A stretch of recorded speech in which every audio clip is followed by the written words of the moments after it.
to get sick, and I might die. At the airport, my father was too weak to get out of the car to greet me.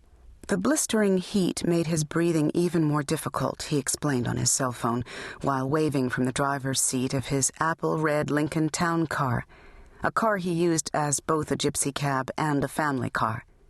When he leaned over to open the door, he began to cough, a deep and hollow cough that produced a mouthful of thick phlegm, which he spat out in paper napkins piled up in a plastic bag next to him. During the 6 months that he'd been visibly sick, my father had grown ashamed of this cough, just as he'd been embarrassed about his arms and legs over the many years he'd battled chronic psoriasis and eczema. Then, too, he'd felt like a biblical leper, the kind people feared might infect them with skin-ravaging microbes and other ills. So whenever he coughed, he covered his entire face with both his hands. I waited for him to stop coughing, then leaned over and kissed him. The blunt edge of his high cheekbones struck my lips hard. He had taken to wearing a jacket even on the warmest days because he wanted to hide how much thinner he'd become. That morning at the airport, he wore a gray sweater, a striped blue shirt, and navy pants that looked like they belonged to someone twice his size. "I'm happy to see you," he said while tugging at his too-wide shirt collar. Merging into traffic at the airport exit, he asked about my husband and the house we'd been renovating in the little Haiti section of Miami for the past 2 years. "Any new developments?" He winked. "Baby?" Fedo, my husband, and I were waiting to complete the renovations before trying to get pregnant, I told him. "You're 35 years old," he said.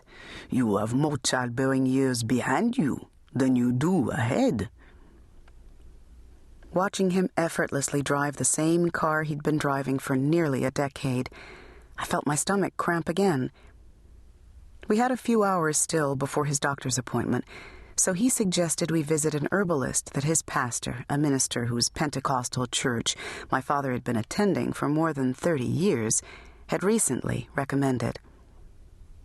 "Maybe the herbalist can examine us both," I suggested. At that point, I still wanted to believe that our discomforts might be comparable, something that a few herbs and aromatic plants could fix. The herbalist saw us immediately, even though we didn't have an appointment.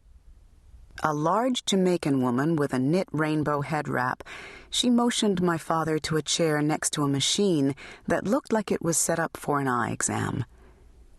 Before our iridology scans, she made us sign disclaimers saying we knew she wasn't a medical doctor and couldn't cure any illness.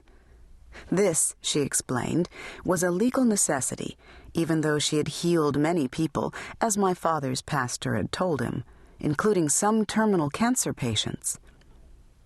She snapped a picture of each of my father's pupils, then enlarged them on a computer screen. Leaning in, she examined the whites of his eyes on the screen. "You need plenty of vitamins." She pointed out some tiny spots to prove it. "You need to cleanse your system and unblock those lungs." When she was done with him, she handed my father a printout listing some syrups and pills she offered for sale. After my own eye scan, she told me I had an imbalance in my uterus. Had I ever missed any periods? Had I taken a pregnancy test? My father, who'd been examining a catalog filled with pricey herbs, suddenly looked up. "I have no reason to take a pregnancy test," I told her. "My husband and I, well, we're not trying." My father opened his mouth to say something, but his words dissolved into a long coughing spell, which led her to add a few more recommended items to his list. "Something's going on with you," she told me, as we left with $200 worth of vitamins, coenzymes, liquid oxygen, and natural cough suppressants for my father. "The eyes don't lie." Dr. Podman's office was a sad and desperate place. Everyone in his waiting room, mostly Caribbean, African, and Eastern European immigrants, seemed to be